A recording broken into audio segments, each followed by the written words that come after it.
그래서 오늘은 조금 재밌는 그림들, 좀 쉬운 내용들로 조금 진행을 해 보려고 준비를 했어요. 먼저 이 환자분 사진을 좀 보여 드릴게요. 제가 이게 2008 년, 2009년 뭐 요 무렵에 제가 수술하고 제가 리프팅까지 했던 환자예요. 그랬는데 그러니까 10 년이 좀 넘은 경우인 것 같아요. 윤곽 수술 그 시절에만 해도 2008-9 년도만 해도요. 엄청나게 많이 자르자주의하던 시절이에요. 그래서 저 역시도 뭐 왕창왕창 신경만 안 다치게 그냥 뼈를 막 자르던 그런 시기였어요. 그래서 많이 자르고 지금 기준으로 보면 개턱이죠.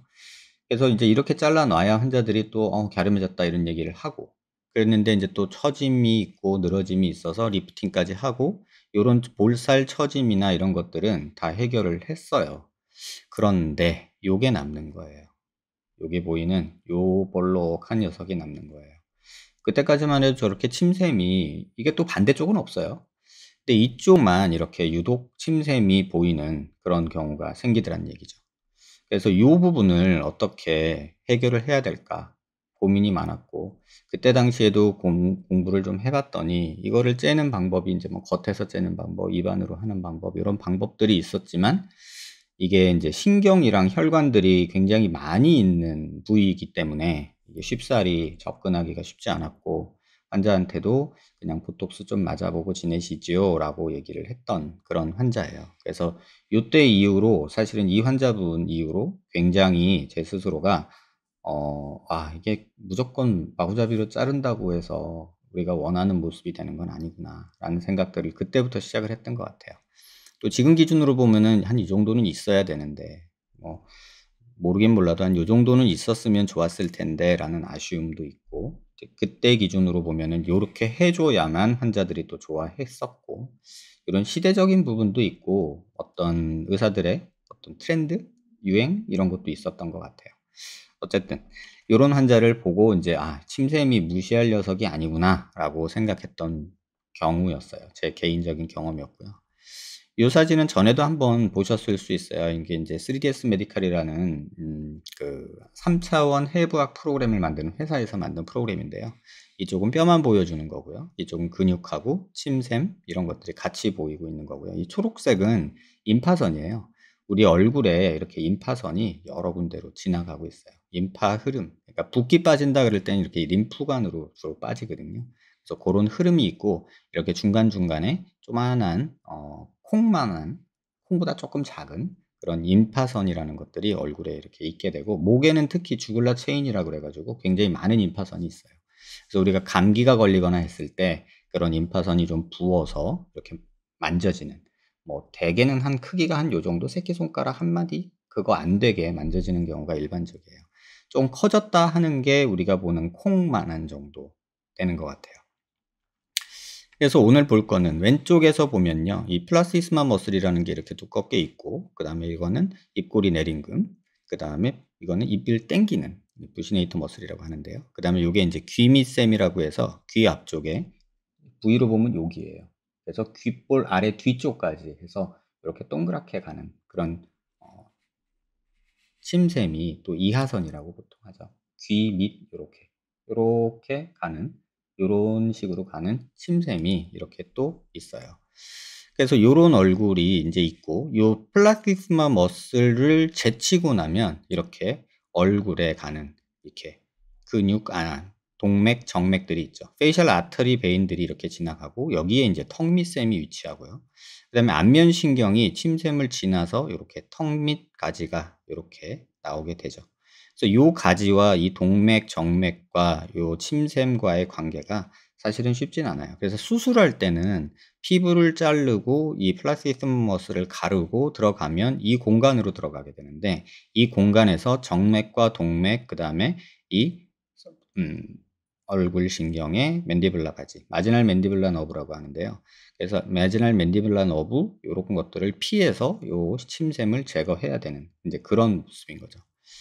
또 그 근육을 제거하고 보면요. 이 귀밑샘이라는 게 이렇게 크게 요렇게 있고요. 여러분이 인제 교근에 있는 데와 쪼끔 오버랩이 돼요. 그러니까 교근은 귀밑샘 안쪽에 있어요. 그래서 요렇게 귀밑샘 안쪽에 교근이 존재하게 되고, 그래서 요렇게 보면 교근이 이렇게 있고, 또 이렇게 주변으로 이렇게 임파선이 굉장히 많이 지나가는 걸 볼 수 있고요. 고개를 조금 들어서 보면 요런 데서 만져지는 임파선이 부으면 요렇게 동글동글하게 만져질 수 있거든요. 이제 고런 것들도 사람들이 이제 침샘이랑 헷갈리는데 사이즈가 되게 달라요. 침샘은 대략 대추알 만하다고 보시면 돼요. 대추 아시죠? 대추.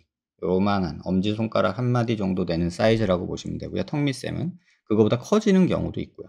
근데 임파선은 대략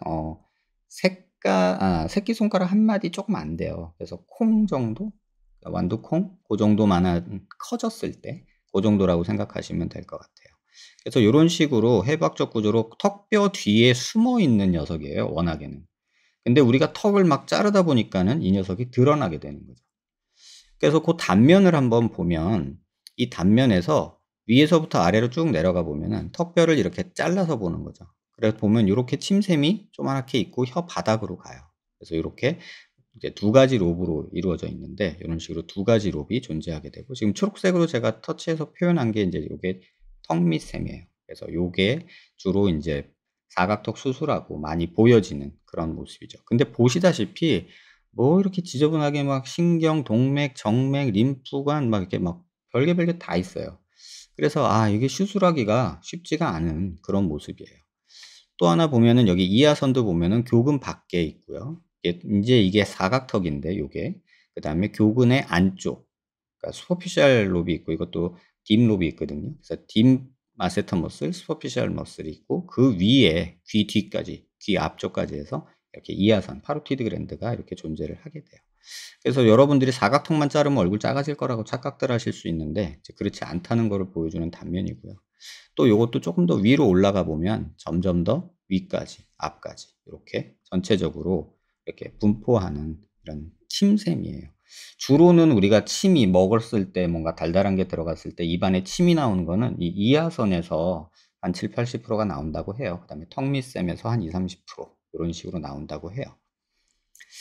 그래서 요거를 조금 보여 드리려고요. 제가 요거를 좀 보여 드릴게요.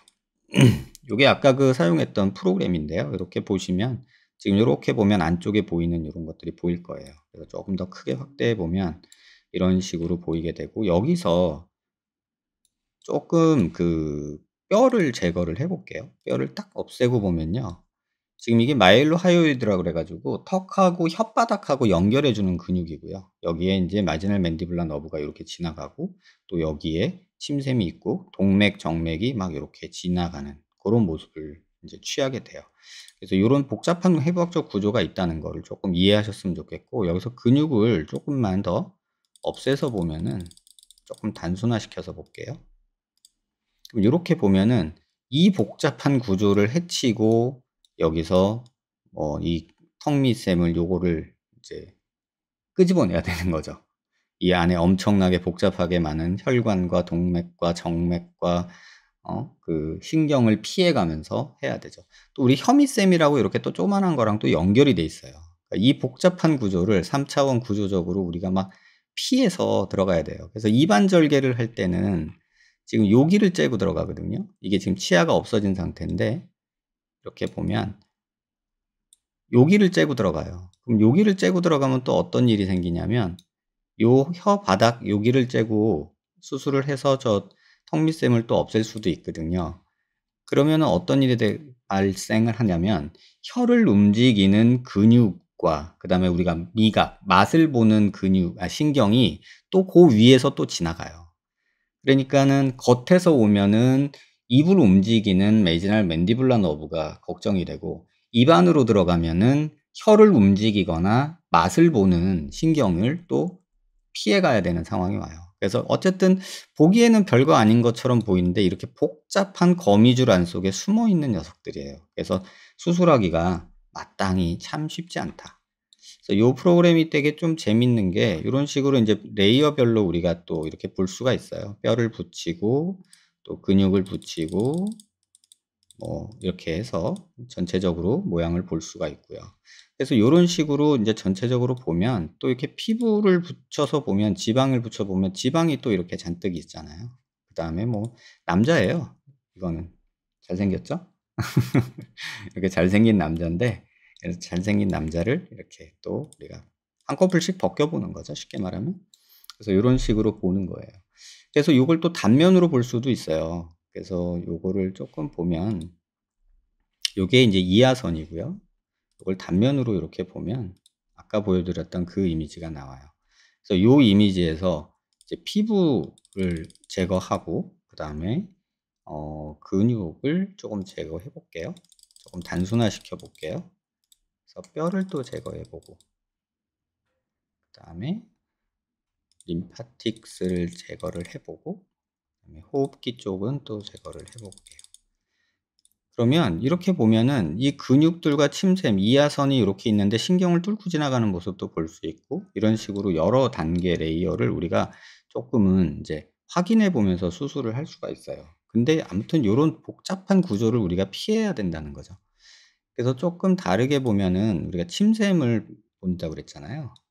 아까 이하선 그 턱 밑샘을 요거를 본다 치면 이것도 단면으로 보면 요렇게 보면은 처음에 조그맣게 시작했지만 여기서도 뼈를 제거하고 그다음에 혈관이나 그 신경을 조금 제거를 해 보면요. 이 복잡한 신경이 되게 많이 존재하는 걸 알 수 있어요. 요 단면에서 보면 요 주변으로 동맥, 신경 요런 것들이 굉장히 많이 작용을 해요. 그래서 요런 것들을 우리가 인제 뭐 보고 뭐 전체적으로 이걸 어떻게 하냐 뭐 요렇게 어디를 열고 들어가서 어디를 피해 가고 인제 이런 것들을 인제 하는 게 이제 사실 의사들이 인제 하는 일이죠.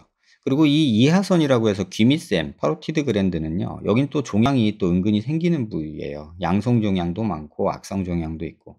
그래서 제거를 하면 항상 이 안면 신경, 요게 인제 메지널 맨디블라 브랜치라고 해서 네, 신경이고요. 그다음에 요게 또 얼굴 신경이고요. 아이고 잘못 찍혔다.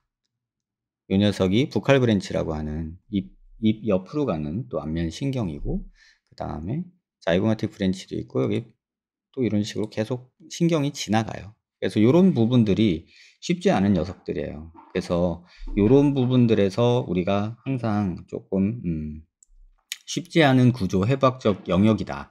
그래서 이 환자 같은 경우는 턱 수술을 안 받았어요. 저한테 오셨던 분인데 턱 수술을 안 받았는데도 불구하고 여기 보면 이렇게 볼록하게 있어요. 여기도 보면 약간 볼록하죠. 그래서 요런 침샘이 유독 발달한 분들도 있어요. 그래서 마치 이중턱하고 이 침샘하고 헷갈리시는 분들도 많아요. 근데 사실 영역이 그 침샘의 위치라는 게 정해져 있기 때문에 사실 만져보거나 이 컨투어가 겉에서 피부 밖에서 살짝 드러나거든요. 그래서 그런 부분들을 보면 알아요. 요거는 턱 수술을 안 한 분인데도 불구하고 여기에 보면 볼록하죠. 또 여기도 보면 볼록하죠. 그러니까 요게 침샘이에요. 침샘이 약간 그 토시스라고 해서 약간 밑으로 떨어진 이런 경우도 존재를 해요. 그래서 이 환자분 CT를 보면요. 여기 보면 초록색으로 제가 점점이 찍어 놨는데 요게 볼록한 게 이제 침샘이에요. 그다음에 요게 인제 다이가스트린 머슬이라고 해서 턱 끝에 붙는 근육이고요. 그래서 단면에서 보면은 요 크기가 대략 2.4 센티 한 12mm 직경이 그래서 한 2.5, 12mm 뭐 요 정도예요. 2 센티, 1 센티. 그러니까 하나 엄지손가락만하게 되는 거죠. 요 정도가 보통의 정상적인 침샘 사이즈라는 거예요. 근데 이 턱뼈가 작은 경우에는 요렇게 드러날 수도 있다는 거예요. 그래서 또 요 환자의 단면을 보면은 요게 지금 노란색으로 제가 점점이 찍어 놓은 게 요게 피하 지방이에요. 그다음에 요게 교근이고요. 교근 두께가 대략 재보니까 한 11mm 한 1 센티가 쪼끔 넘죠. 그다음에 침샘, 이하선도 이하선은 사실 딥롭하고 슈퍼피셜 롭해서 두 장이 있거든요. 그래서 보통 겉에 거 안에 거 이렇게 뭐 쉽게 생각하시면 되는데 총 길이는 총 두께는 한 1.5 센티 정도 돼요. 근데 보통 겉에 있는 그 슈퍼피셜 롭은 한 1 센티 정도 되신다고 보면 돼요. 그래서 또 인제 이건 다른 환자분인데 이런 환자분이 안면 윤곽 수술해서 "선생님 저 턱 자르면 얼굴 갸름해져요." 이러고 오죠. 근데 보면은 턱은 잘라 봤자 여기고요. 두께는 요만큼이 지금 다 겉에 있는 살, 연부 조직이에요. 그중에 빨간 원이 교근이고 이 파란색이 이하선이에요. 남자분들 중에 여기가 되게 볼록하신 분이 있어요, 여기가. 이렇게. 귀 밑으로 해서 요렇게가 되게 볼록하신 분이 있거든요.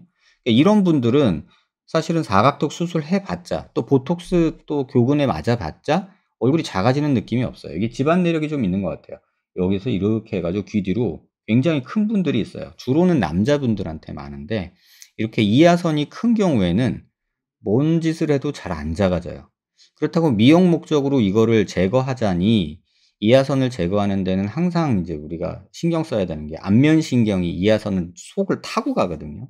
그래서 제거하다가 안면신경 마비가 오면은 겉 외형 모습에서 입이 이렇게 찌그러져요. 돌아가고 막 이러니까 굉장히 괴롭죠. 그래서 이 미용 목적으로 잘 시행은 하진 않아요. 그래서 고런 부분이 또 남아 있다는 거죠. 그래서 할 수는 있으나 이게 위험성이 어느 정도 따라온다. 턱밑샘도 마찬가지. 그래서 인제 고런 내용이 있고 그래서 이 그 아까 보여 드렸던 그 환자분의 CT예요. 실제 CT 모습을 좀 보여 드릴게요.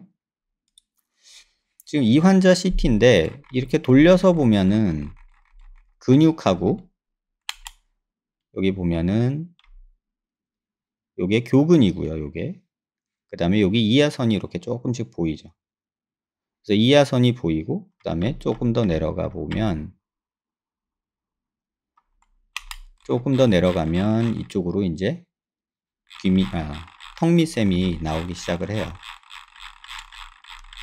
그래서 지금 쪼끔 더 내려가 보면 여기 보이는 요 녀석 동그란 녀석이 이제 턱밑샘이 되죠. 이게 뭐 보이는 사람은 마음의 눈을 떠야 보이는 거라고도 할 수 있고 그래서 요런 식으로 우리가 인제 CT에서 확인은 할 수는 있어요. 근데 굉장히 좀 한계가 있죠. 그다음에 봐야 될 거는 요 아까 보였던 요 모습인데요. 잠깐 보면은 요 부분이 좀 동그랗게 그 밤톨 만한 게 보이시죠? 여기가 밤톨 만한 게 여기가 있죠. 여기가. 그게 인제 침샘, 귀밑샘이에요. 그래서 이런 식으로 인제 어 얼굴 턱뼈에서 인제 우리가 음영을 조절을 해서 보면 이렇게 근육도 쪼끔 보이고 뼈도 보이고 인제 이런 모습이 생겨요. 그래서 코에 넣은 보형물도 이렇게 보이고 이제 요런 모습들이 있는데 요거를 CT로 인제 확인을 해 보고 인제 하고 인제 이렇게 수술을 해야 되는데 이제 그 수술이 어떤 거냐에 대해서 오늘은 쪼끔 자세히 좀 인제 보여 드릴게요.